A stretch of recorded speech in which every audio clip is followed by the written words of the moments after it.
Assalamu alaikum students, welcome back to the channel Mathematics by लारे Panjwani. Chapter number 3 differentiation हमने last video में start किया था। Type number 1 हमने लास्ट वीडियो में पढ़ी थी। आज हम टाइप नंबर 2 से स्टार्ट करेंगे, जो है प्रोडक्ट से रिलेटेड के दो फंक्शन जिसके रिस्पेक्ट से हम डेरिवेटिव लेंगे जब वो मल्टीप्लाई की फॉर्म में होंगे, तो उसको कैसे सॉल्व करेंगे आज हम वो देखते हैं। तो स्टार्ट करते हैं आज का लेक्चर। ये टाइप नंबर 1 थी जो हमने प्रीवियस वीडियो में पढ़ी थी। ये इसके क्वेश्चन है 3.3 से रिलेटेड, वो हम सारे कर चुके थे।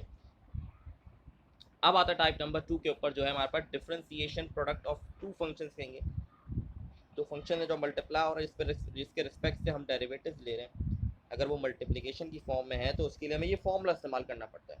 अगर आप बुक में देखेंगे तो यहाँ पर मैंने यू डॉट वी इस्तेमाल किया हुआ वेरिएबल, वहाँ पर शायद आपको एफ एक्स जी एक्स के फॉर्म में लिखा हुआ होगा। बात एक ही है, दोनों फॉर्मूले सेम है, वेरिएबल्स को चेंज करके लिखा गया और कोई भी नहीं। पुरानी बुक में इस तरीके से लिखा हुआ था तो मैंने इस तरीके से करवाया। कोई गलत नहीं है, आपका सवाल का जवाब बिल्कुल ठीक आएगा और मेथड भी वही है। ठीक है, सिर्फ वेरिएबल चेंज किए गए वहाँ पर बुक में। तो यहाँ पर फॉर्मूला हमारे पास बनता है d upon d x u v, मतलब अगर दो आपके मल्टीप्लिकेशन की फॉर्म में होंगे फंक्शंस तो आपको इस तरह u d upon d x v, v d upon d x u, ये इसका फॉर्मूला है, इसको नोट डाउन कर लें। इसी से ही हमारे क्वेश्चन सॉल्व होंगे। ठीक है, तो क्वेश्चन पे आ जाते हैं हम। ये हमारे पास क्वेश्चन नंबर 5 है, exercise 3.3। Find the derivative of the following function using product rule. Product rule मतलब प्रोडक्ट का फॉर्मूला अप्लाई करना है और उससे सॉल्व करना है। तो सबसे पहला पार्ट हमारे पास, पहला पार्ट सॉल्व कर लेते हैं। अब यहाँ पे इंपॉर्टेंट है आपको ये बताना करना कि यू क्या है और वी क्या है। ठीक है, तो पहली जो फंक्शन 2x-5 है, ये आपका फर्स्ट जो है वो u है। ठीक है, ये u कहलाएगा।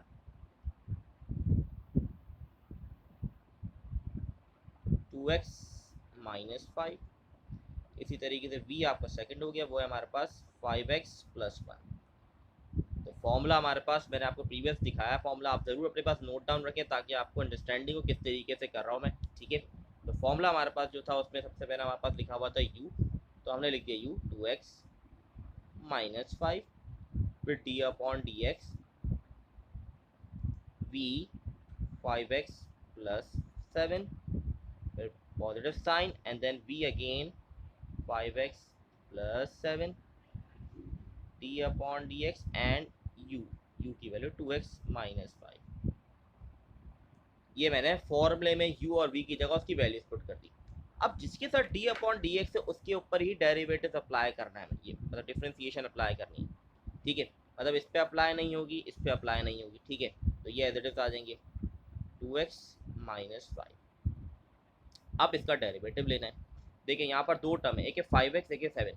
7 जो है वो कांस्टेंट है, उसका डेरिवेटिव 0 का पहले से पता है। अब हमें 5x का डेरिवेटिव लेना है, कैसे लेंगे? 5x है तो मतलब 5 भी कांस्टेंट है, उसका डेरिवेटिव हम लेंगे नहीं, तो हम सिर्फ डेरिवेटिव लेंगे तो x का डेरिवेटिव लेंगे। x के ऊपर पावर कुछ नहीं है, मतलब 1 है। तो जब 1 पावर हो, कोई भी पावर, तो अब डेरिवेटिव कैसे लेते हैं? पावर नीचे आ जाएगी, ऊपर से एक माइनस हो जाएगा, तो ये बन जाएगा 1x की पावर 0, और x की पावर 0 1 के बराबर होती है, मतलब इस पूरे की जगह हमारे पास आ जाएगा 1 और बाहर है 5, तो 5 1 ज़ा 5, इसका मतलब इसका डेरिवेटिव आ गया मेरे पास 5। दैट्स इट, बहुत सिंपल है। हम डेरिवेटिव ऑलरेडी टाइप नंबर 1 में ये चीज़ पढ़ चुके हैं। ठीक है, ये इसी तरीके से सॉल्व करते हुए आ रहे हैं। अब आते हैं नेक्स्ट आगे, प्लस 5x+7। अब यहाँ पर लिखा हुआ है 2x-5, -5 का डेरिवेटिव 0 हो जाएगा, 2x का 2 आ जाएगा, जैसे हमने 5x का निकाला वैसे ही इसका भी आएगा 2। अब हम मल्टीप्लाई कर देंगे तो ये हो जाएगा 10x-25, 10x+14। तो ये हमारे पास एट दी एंड आंसर आ गया, ये हो जाएगा 20x-11। दैट्स इट, ये हो गया हमारा डेरिवेटिव। डेरिवेटिव हमने ले लिया था, फिर सिंप्लीफिकेशन होती है, सिंप्लीफाई कर लिया, तो ये हमारे पास एट दी एंड इसका फाइनल आंसर आ गया, और बुक के अंदर भी यही आंसर आए थे। तो ये हमारे पास फाइनल आंसर इसका आ चुका है। ये हो गया नंबर हमारा पार्ट नंबर 1 डन। अब नेक्स्ट पार्ट में मूव करते हैं हम। नेक्स्ट पार्ट देख लेते हैं, कोई भी एक पार्ट हम सेकंड वाले ट्राई कर लेते हैं। सेकंड वाले में हमारे पास ये दो टर्म्स हैं, तो u हमारे पास हो जाएगा x के बराबर, और v बराबर हो गया हमारे पास 3x² + 4 की पावर 1/2। अब ये 1/2 कहाँ से आया? रूट लगा हुआ है, स्क्वायर रूट लगा हुआ है, रूट हटाएंगे तो पावर में क्या आ जाएगा? 1/2। क्योंकि हम डेरिवेटिव लेते हैं, क्या करते हैं? पावर्स को नीचे लाते हैं, ऊपर से माइनस करते हैं। ठीक है, इसके अंदर एक और चीज़ बहुत सीखने वाली, वो क्या है मैं आपको समझाता हूँ।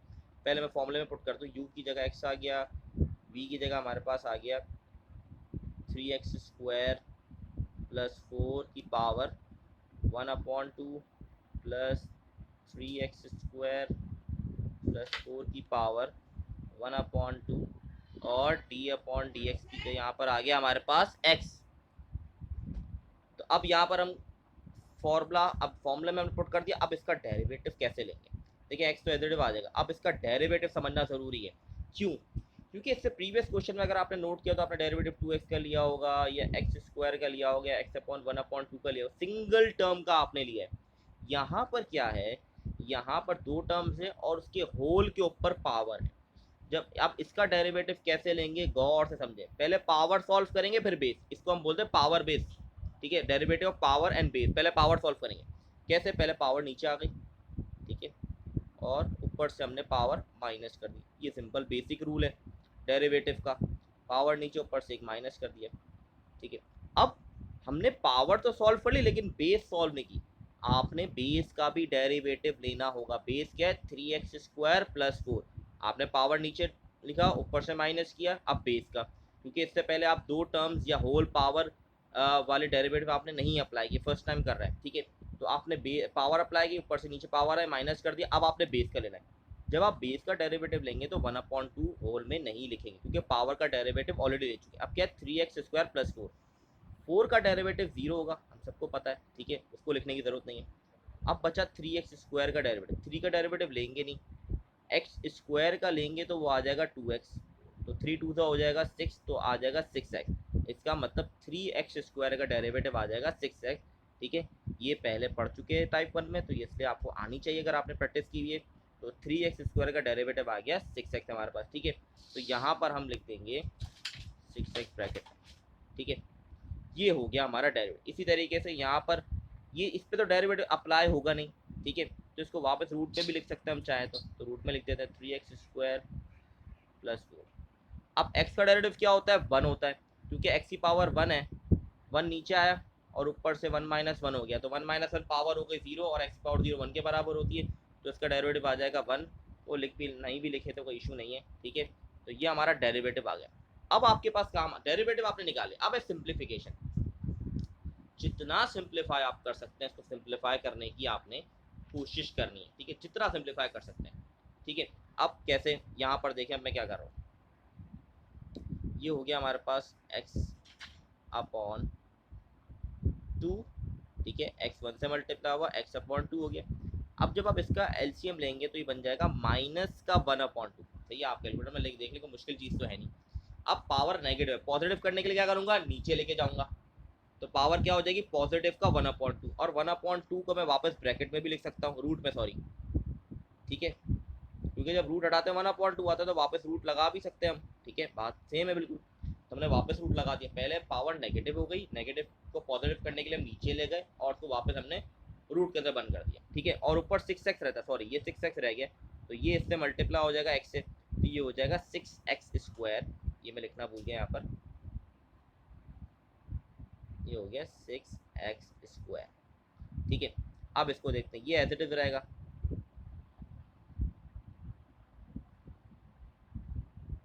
ठीक है जी। अब चाहे तो आप इसको फर्दर सॉल्व किया, चाहे तो ना भी करें, कोई मसले की बात नहीं होती, लेकिन कर लें बेहतर है, ठीक है। फर्दर सॉल्व किया, एलसीएम ले लेंगे। अब एलसीएम लेना आपको आना चाहिए, ठीक है। यहाँ पर कुछ नहीं है, 1 है, इसको इससे मल्टीप्लाई करेंगे, इसको हम इससे मल्टीप्लाई करेंगे और एट दी एंड आपस में इन दोनों को मल्टीप्लाई कर देंगे। तो आप लोग इसका एलसीएम लें और मुझे ज़रूर इसका आंसर बताएं। अगर आपसे नहीं हो रहा तो मैं सॉल्यूशन शेयर कर दूंगा, लेकिन खुद ट्राई करें और आंसर मुझे बताएं। मैं आपको बताऊंगा, वेरीफाई करके बताऊंगा आपका आंसर ठीक है या नहीं है। हम आगे बढ़ते हैं नेक्स्ट पार्ट के ऊपर, ठीक है। मेन मकसद डेरिवेटिव्स को बताना था, एलसीएम वगैरह सेकेंडरी के स्टूडेंट्स को ये सारी चीज़ें आनी चाहिए। फिर भी अगर कन्फ्यूजन है आप मुझसे पूछ लीजिएगा, मैं आपको इसका सोल्यूशन शेयर कर दूंगा, ठीक है। अब नेक्स्ट पार्ट, एक और पार्ट इसका कर लेते हैं, लास्ट पार्ट का ट्राई कर लेते हैं, ठीक है। बाकी जो 2 पार्ट्स है वो आप लोग खुद ट्राई कीजिएगा। हमें सबसे पहले यू गिवन है, यू हमारे पास हो गया x+1 और v गिवन है x⁻³ ठीक है। तो फॉर्मूले पुट करते हैं, सबसे पहले हमारे पास u आता है तो x+1 हो गई d/dx, फिर x⁻³ plus x⁻³ d/dx x+1/3, ठीक है।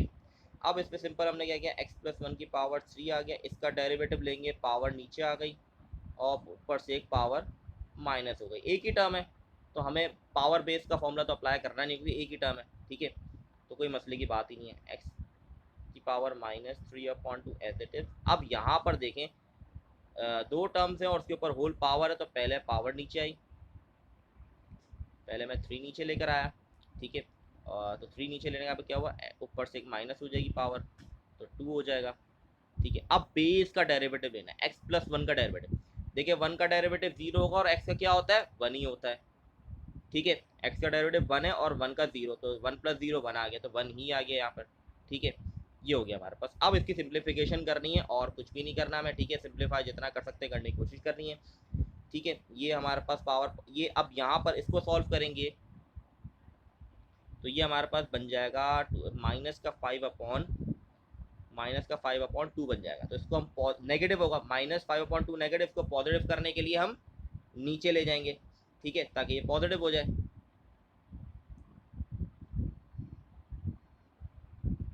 x1 प्लस की पावर 3 नीचे 2 हो गया और ये हो गया x की पावर 5/2 प्लस यहाँ पर हमारे पास हो गया 3 x+1 की पावर 2 और x की पावर -3/2, ठीक है। ये हमारे पास हो गया। अब हम चाहें तो आगे फर्दर इसको सिंप्लीफाई कर सकते हैं, इसको भी पॉजिटिव करने के लिए हम नीचे ले जाते हैं, ठीक है। इस चीज़ को भी पॉजिटिव करने के लिए हम नीचे ले जाते हैं, जो बन जाएगा इसकी पावर 3/2, ठीक है। ये चीज़ हम डिनोमिनेटर में ले गए, ये एज इट इज आ गई और ये हो गया हमारा आंसर डन। आप चाहें तो इसको और सिंप्लीफाई कर सकते हैं। इसको सिंप्लीफाई करने के लिए सिंपल आपने एलसीएम लेना है, एलसीएम लेंगे तो ये सिंप्लीफाइड हो जाएगा। तो कोशिश करें, अगर आप जितना सिंप्लीफाई कर सकते हैं उसे करने की कोशिश करें, ठीक है। आई होप आप लोगों को आज की वीडियो क्लियर होगी और आज का कॉन्सेप्ट स्पेशली क्लियर होगा कि किस तरीके से प्रोडक्ट रूल अप्लाई करते हैं। इंशाल्लाह नेक्स्ट वीडियो के अंदर हम टाइप नंबर 3 स्टार्ट करेंगे। तब तक के लिए अल्लाह हाफिज़।